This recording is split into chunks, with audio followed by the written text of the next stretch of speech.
असंभवता का सिद्धांत क्या होता है, थ्योरी ऑफ इम्पॉसिबिलिटी क्या होती है, उसके बारे में जानेंगे। तो उसके लिए आपका सेक्शन 56 धारा 56 जो है आपका असंभवता के बारे में बताता है कि कब चीजें क्या हो जाती है, असंभव हो जाती है, कब करार असंभव हो जाता है, कब संविदा असंभव हो जाती है। और संविदा के उन्मोचन का, डिस्चार्ज ऑफ कॉन्ट्रैक्ट का एक प्रकार से मोड, एक प्रकार से ढंग है असंभवता का सिद्धांत कि संविदा का डिस्चार्ज कब हो जाएगा, उन्मोचन कब होगा। तो उन्मोचन कैसे होता है, संविदा के पालन द्वारा, संविदा का पालन करके या संविदा का पालन नहीं करके या करार क्या हो जाए, असंभव हो जाए, जिससे संविदा का पालन करना असंभव हो जाए। तो थ्योरी ऑफ इम्पॉसिबिलिटी, इसके बारे में हम लोग जानेंगे। एग्जाम में आपकी आता है कि थ्योरी ऑफ इम्पॉसिबिलिटी क्या होती है। तो इसको हम दो भागों में डिवाइड कर सकते हैं। थ्योरी ऑफ इम्पॉसिबिलिटी को दो भागों में डिवाइड कर सकते हैं। एक होता है इनिशियल इम्पॉसिबिलिटी और दूसरा होता है सब्सिक्वेंट इम्पॉसिबिलिटी।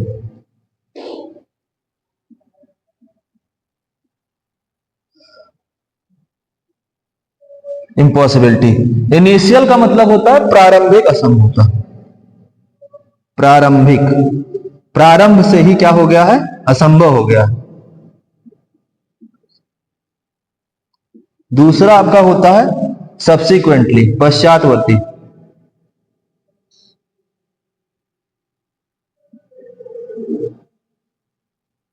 पश्चातवर्ती असंभवता।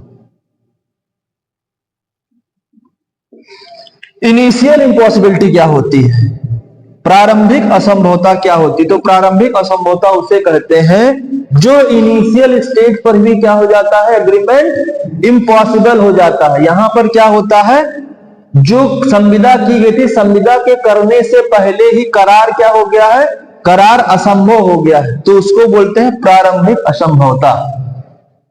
जब कोई एग्रीमेंट किया जा रहा था, तो जब किया जा रहा था उसी समय असंभव हो गया था। जैसे किसी व्यक्ति के जादू से, गुप्त निधि से धन का पता लगाने के लिए, तो जादू से गुप्त निधि का पता लगाया नहीं जा सकता, तो ये क्या है, प्रारंभ से ही संभव।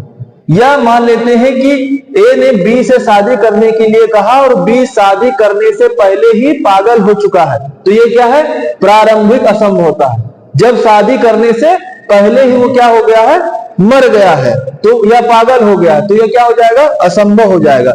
सब्सिक्वेंट इम्पॉसिबिलिटी, पश्चातवर्ती असंभवता क्या होता है, जिस समय करार किया गया था उस समय तो विधिपूर्ण था, लेकिन कुछ असंभव चीजों के कारण वो क्या हो गया है, असंभव हो गया है, तो वहां पर क्या हो जाएगा, शून्य हो जाएगा। वहां पर, यहां पर करार शून्य होता है, यहां पर करार शून्य होगा आपका, क्योंकि एग्रीमेंट करने से पहले ही क्या हो गया, शून्य हो गया, करार शून्य होगा। यहां पर क्या होगा, संविदा शून्य हो जाएगी, संविदा क्या हो जाएगी, शून्य हो जाएगी।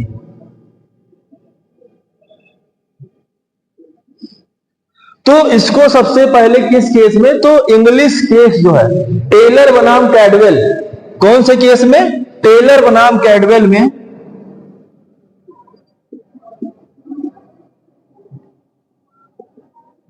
टेलर वर्सेस कैडवेल में जो है इंग्लिश केस है, इस केस में थ्योरी ऑफ इम्पॉसिबिलिटी को बताया गया था। तो यहां पर जो था वो प्रारंभिक असंभवता के बारे में बताया गया था।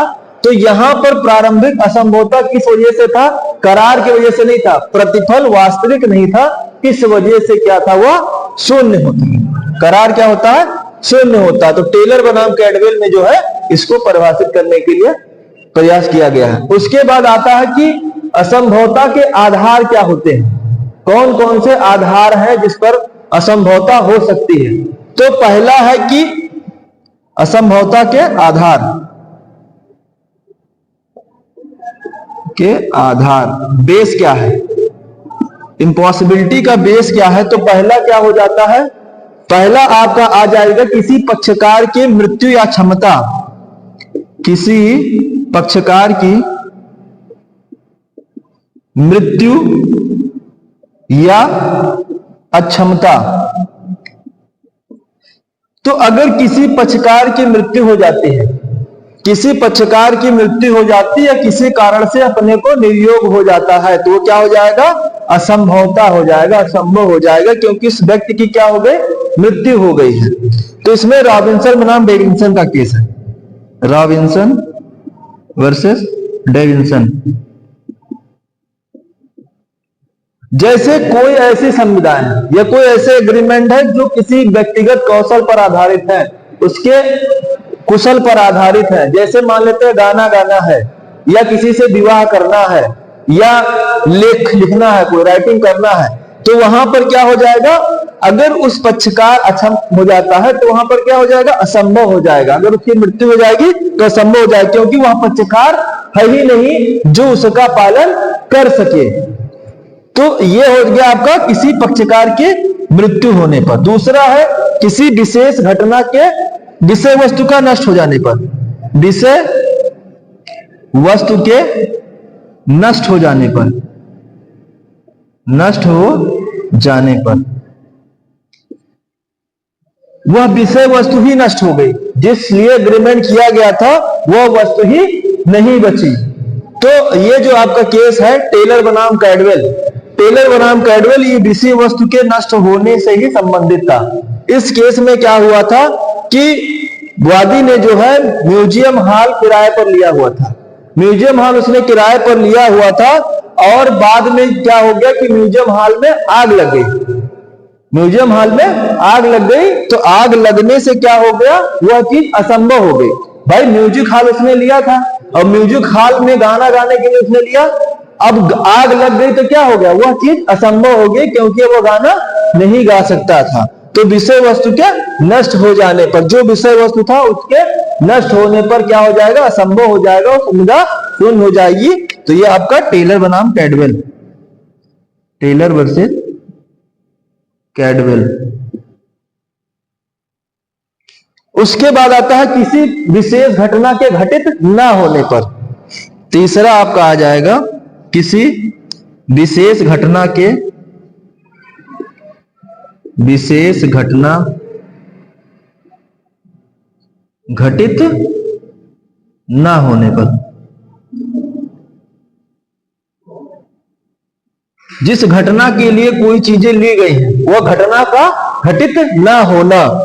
इस पर केस है क्रेल बनाम हेनरी का, क्रेल बनाम हेनरी। तो इस केस में हुआ क्या था, इस केस में वादी ने है जो है जुलूस देखने के लिए, राजा का जुलूस देखने के लिए एक मकान जो है किराए पर लिया हुआ था। एक मकान उसने क्या किया, किराए पर लिया कि राजा का जुलूस निकलेगा तो हम यहां से देखेंगे। और उसने किराए के लिए कुछ पेशगी दे दी, कुछ पेशगी उसने दे दी, कुछ किराए का कुछ पैसा पहले से दे दिया, थोड़ा बहुत जो भी पैसा था उसने दे दिया। लेकिन राजा की तबीयत खराब हो जाने के कारण वह जुलूस में नहीं आया, और जुलूस में नहीं आया तो क्या हो गया, वह चीज घटना घटित नहीं हुई। तो यहां पर उसने पैसा प्राप्त करने के लिए केस किया। वादी जो था, क्रेल जो था, वो पैसा प्राप्त करने के लिए जो भी किराया था उसने प्राप्त करने के लिए केस किया। तो न्यायालय ने उसकी बात को मानने से इनकार कर दिया, क्योंकि जिस घटना के घटित होने के लिए उसने एग्रीमेंट किया था वह घटना घटित नहीं हुई। तो वो क्या हो गया, असंभव हो गया। तो असंभव करार क्या होते हैं, शून्य होते हैं। असंभव की जो ऐसी संविदा की जाती है वो क्या हो जाती है, शून्य हो जाती है। उसके बाद आता है युद्ध की स्थिति में। चौथा, युद्ध की स्थिति में, युद्ध की स्थिति।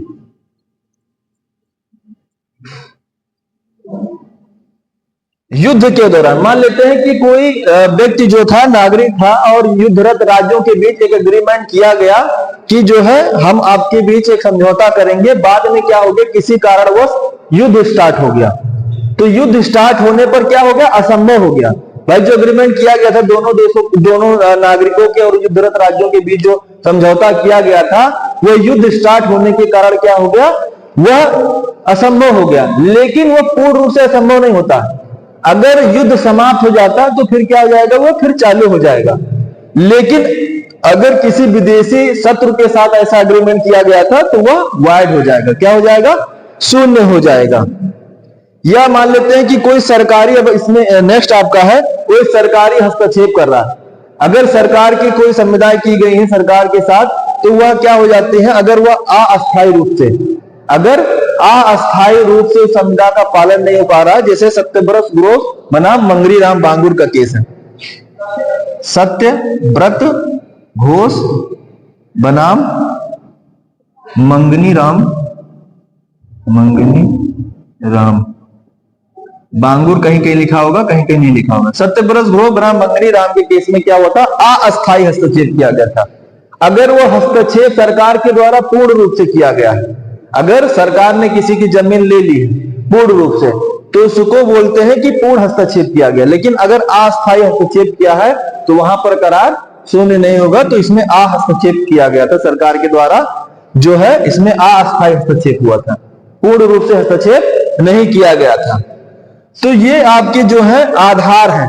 अब इसमें आता है कि दो सिद्धांत भी आते हैं, इसके और भी निकल करके आएंगे कि विवक्षित शर्त का सिद्धांत, कुछ दो शर्तें हैं, विवक्षित शर्त का सिद्धांत, विवक्षित शर्त का सिद्धांत, theory of implied condition, theory of implied condition, theory of implied condition. विवक्षित शर्त, कोई ऐसी शर्तें दी गई हैं जो दिख तो नहीं रही है, वह आचरण से लग रही कि उसमें कुछ शर्तें डाली गई। अगर कोई संविदा का पक्षकार कोई चीजें कहता है कि हमको इसी रूप में चाहिए, तो आपको संविदा का पालन क्या करना होगा, उसी रूप में ही करना होगा। अगर उसने बताया कि हमको इस तरह से चाहिए, तो आपको उसी प्रकार से करना होगा। दूसरा आता है न्यायिक समाधान का सिद्धांत, न्यायिक समाधान का सिद्धांत, न्यायिक समाधान का सिद्धांत, थ्योरी ऑफ जुडिशियल सॉल्यूशन। तो न्यायिक रूप से उसका क्या करना होगा, समाधान करना होगा। जो चीजें बताई गई हैं उसका आपको समाधान करना होगा। अब आता है कि इसमें क्या होना चाहिए।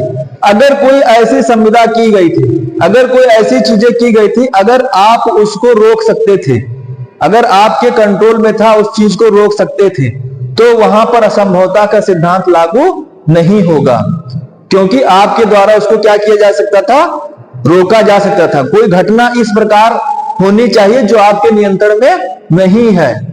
जैसे मान लेते हैं कि राजा के जुलूस देखने के लिए अब वो क्या हो गया कि राजा बीमार हो गया, तो आपके नियंत्रण में नहीं था। तो और जो ये संविदा लागू होती है, जो असंभवता का सिद्धांत लागू होता है, वो निष्पाद संविदाओं पर, निष्पादित संविदाओं पर नहीं। एग्जीक्यूटेड, एग्जीक्यूटरी दो चीजें होते हैं। तो एग्जीक्यूटरी निष्पाद संविदाओं पर यह लागू होता है, जिस चीज का अभी पालन करना शेष रह गया है। निष्पादित का मतलब हो गया कि वह एग्जीक्यूट कर दिया गया, उसका पालन कर दिया गया, अभी इसमें कुछ पालन करने की आवश्यकता थी और उस आवश्यकता को करने से पहले क्या हो गई, असंभव हो गया, तो वहां पर क्या हो जाएगा, शून्य हो जाएगा। तो ये जो आपका लागू होता है असंभवता। और व्यापारिक संविदाओं में, जो व्यापारिक संविदा होती हैं, उन पर असंभवता का सिद्धांत लागू नहीं होता है। अगर व्यापार के उद्देश्य से कोई एग्रीमेंट किया गया है, तो वहां पर जो असंभवता है, जो इम्पॉसिबिलिटी है, वह लागू नहीं होती है। तो ये आपका पूरा का पूरा असंभवता का सिद्धांत है जो मैंने आपको बताया है।